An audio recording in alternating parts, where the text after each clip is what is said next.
Hello everyone, welcome to Amit CBSE academy. और आज की क्लास में हम डिस्कस करने वाले हैं एनसीईआरटी क्लास 8 मैथ चैप्टर 5 की एक्सरसाइज 5.1 से क्वेश्चन नंबर 3 और क्वेश्चन नंबर 4 और क्वेश्चन नंबर 5 को डिस्कस करेंगे, है ना। क्वेश्चन नंबर 3 तक हमने डिस्कस कर लिया था। ये जो दोनों क्वेश्चन है इसमें क्या करना है, observe the following pattern and find the missing digits, है ना। जो यहाँ पे कुछ पैटर्न गिवन है, क्वेश्चन नंबर 4 को देखेंगे और क्वेश्चन नंबर 5 को देखेंगे तो यहाँ पे कुछ पैटर्न गिवन है। इन पैटर्न को आपको ऑब्जर्व करना है, समझना है और उसके बाद जो ये फिल इन द ब्लैंक्स हैं इनको फिल करना है। आइए देखिए जरा पैटर्न समझते हैं।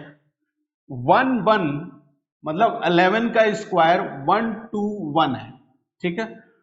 1 0 1, इस 1 और 1 के बीच में एक 0 आ गया, है ना। तो जो स्क्वायर हुआ यहाँ पे देखिए 1 1 का स्क्वायर क्या था 1 2 1 और 1 0 1 का स्क्वायर हुआ तो इस 1 और 2 के बीच में एक 0 आ गया और इस 2 और 1 के बीच में एक 0 आ गया। इसी तरीके से 1 0 0 दो 0 हैं तो 1 के बाद 2 0 फिर 2 के बाद 2 0। बात समझ में आ रही है। यहाँ पे क्या हो रहा है देखिए, सिंपल सा है। जब 1 1 का स्क्वायर है तो इसका जो वैल्यू है वो है 1 2 1, ठीक। 1 0 1 मतलब 1 और 1 के बीच में जब 0 आ गया तो 1 के बाद एक 0 और फिर 2 के बाद एक 0 और 1 हो गया। यही चीज यहां लिखी हुई है। अब 1 के बाद जब 2 0 का स्क्वायर है तो 1 के बाद यहां 2 0 फिर 2 के बाद यहां 2 0 आ गया। तो उसी तरीके से यहां कितने 0 हैं देखिए 1 2 3 4, तो यहां पे कितना 0 आएगा 1 2 3 और 4 और इसके बाद 1 2 3 और 4। यहाँ पे कितने 0 हैं देखिए 1 2 3 4 5 6 0 हैं। तो पहले तो आएगा 1 फिर क्या आएंगे 6 0, 1 2 3 4 5 6 और अब क्या हो जाएगा 2 फिर 6 0, 1 2 3 4 5 6 और लास्ट में क्या है 1 है। क्लियर है, बात समझ में आ गई, पैटर्न समझ में आया। बहुत ही इजीली आपने इसे सॉल्व कर लिया, पैटर्न को समझा। इसी तरीके से जरा पैटर्न यहाँ पे समझिए। देखिए 1 1 का स्क्वायर 1 2 1 होता है, ये तो यहाँ पे भी गिवन था। 1 0 1 का स्क्वायर जब आपने किया तो 1 0 2 0 1 मतलब इन दोनों 1 के बीच में जब ये 0 आ गया तो 1 के बाद 0 फिर 2 के बाद 0 और 1। अब देखिए अब क्या हो रहा है 1 0 1 0, है ना। अब इस यहाँ पे क्या है एक 1 इंट्रोड्यूस हो गया तो 1 0 2 0 3 0 फिर 2 0 और 1, है ना। समझिएगा जरा ध्यान से।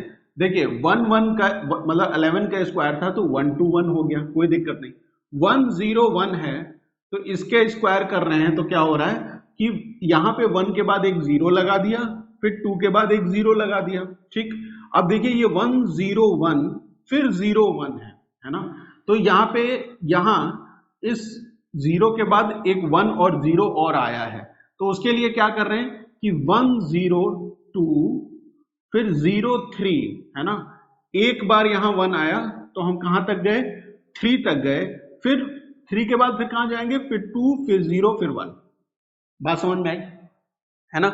या ऐसे समझ सकते हैं, देखिए यहाँ पे दो बार यहाँ 1 है यहाँ 1 है तो हम कैसे कर रहे हैं 1 0 2 0 1, ठीक। यहाँ पे 3 1 है 1 2 3 तो 1 0 2 0 3 और फिर 3 के बाद रिड्यूस होंगे तो 0 2 0 1। अब यहाँ देखिए कितने हैं 1 2 3 4 हैं, है ना। 4 हैं तो आप कहां तक जाएंगे 0 4 तक जाएंगे। 1 0 2 0 3 0 4 0, है ना। अब रिड्यूस होंगे तो अब क्या हो जाएगा यहाँ पे 3 0 2 0 1, ठीक है। क्लियर है, कोई दिक्कत। अच्छा अब देखिए यहाँ पे क्या गिवन है 1 0 2 0 3 0 4 0 5 0 5 तक, मतलब अब 1 कितने होंगे 5 होंगे। देखिए यहाँ 4 था ना 1 2 3 4 तो हम 4 तक गए थे, यहाँ 5 है तो हम कितने 1 लेंगे 5 1 लेंगे, है ना 5। और उन सब के बीच में क्या होगा 0 होगा, पहला 1 फिर दूसरा फिर तीसरा फिर चौथा और पांचवा, इसका स्क्वायर करेंगे तो ये पैटर्न आएगा, ठीक है। देखिए पैटर्न समझने के अलग अलग तरीके हो सकते हैं, आप जिस तरीके से भी पैटर्न को समझिए, बस आप जो आंसर लिखिए वो सही लिखिए, है ना। पैटर्न आप किसी भी तरीके से समझ सकते हैं। दोनों पैटर्न बहुत इजी थे समझने में और इनका आंसर फाइंड आउट करना भी बहुत इजी था। मिलते हैं नेक्स्ट क्लास में। Thank you for watching.